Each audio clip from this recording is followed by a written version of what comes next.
Hey guys, got another flashlight video today.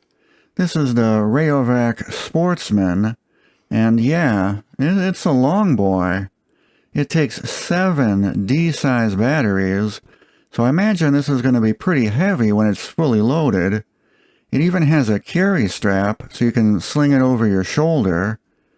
The reflector assembly is huge, measuring around 4.5 inches. And the overall length is 19.5 inches. I'm about 90% sure that a Ray-O-Vac Sportsman was the flashlight Charlton Heston used in Omega Man. When you look at this screenshot, the switch assembly looks the same, and you can barely make out the oval logo towards the bottom. So yeah, I got the flashlight of Heston, but mine's longer.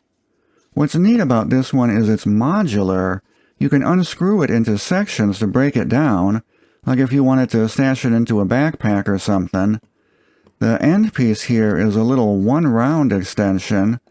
I think this cap is supposed to come off, but it's on there pretty tight.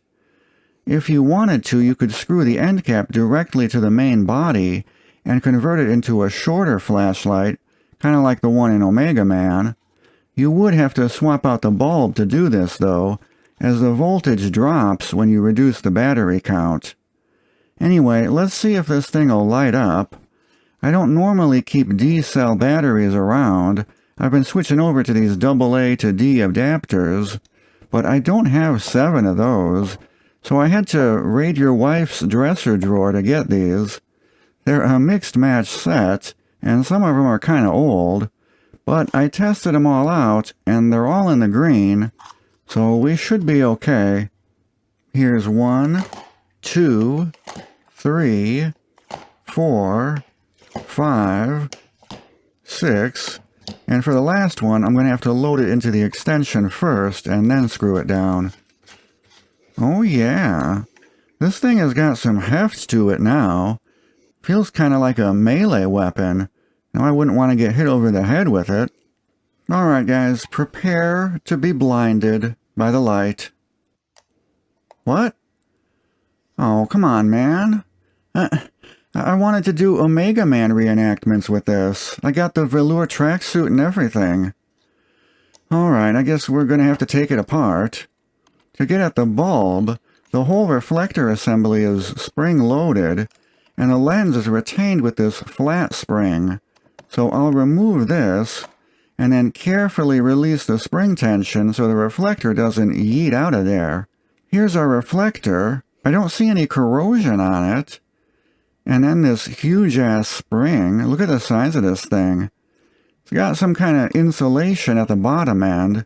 That all looks like it's intact. To remove the bulb, we just got to unscrew this plastic retainer, and then there's our bulb, with a cardboard insulator around it. The bulb doesn't look burned out, so it might be the switch that's bad. To confirm, I'll hook the bulb up directly to a 9-volt battery. Alright, prepare again to be blinded. And nothing. Okay, I found a 6D mag light that still had its spare bulb, so we'll try using that. Now this bulb is going to be rated for 9 volts, and with 7 batteries installed, we'll be at 10.5, so I will be overdriving it a little, but I think we'll be okay. I also went ahead and sprayed some DeOxit D5 contact cleaner on the switch assembly. Then we'll work the switch back and forth a few times to get it dispersed. And I also was able to get that end cap to unscrew from that shorty extension. And I cleaned up the spring on the wire wheel. So now I'll reassemble this thing, and then we can try it out again. Now I'm sure someone will complain about how I loaded the flashlight earlier by just dropping the batteries in there, that I damaged the original bulb with the impact from the batteries. But I've been loading flashlights that way for 30 years and I've never broken a bulb. But, just to be sure, this time I'm going to carefully and gently slide the batteries in, and we'll screw the extensions on one at a time. Okay, this time, for real, prepare to be blinded. Huh. That's just not that impressive. I mean, it is lighting up. Let's get this in the house, and we'll do my patented dimly lit hallway test. Alright, prepare, well, whatever, you know it's not going to be that bright. It's not that bad. It's definitely a flood pattern beam with that huge reflector on there. But I was, excuse me, sir. I'm working here.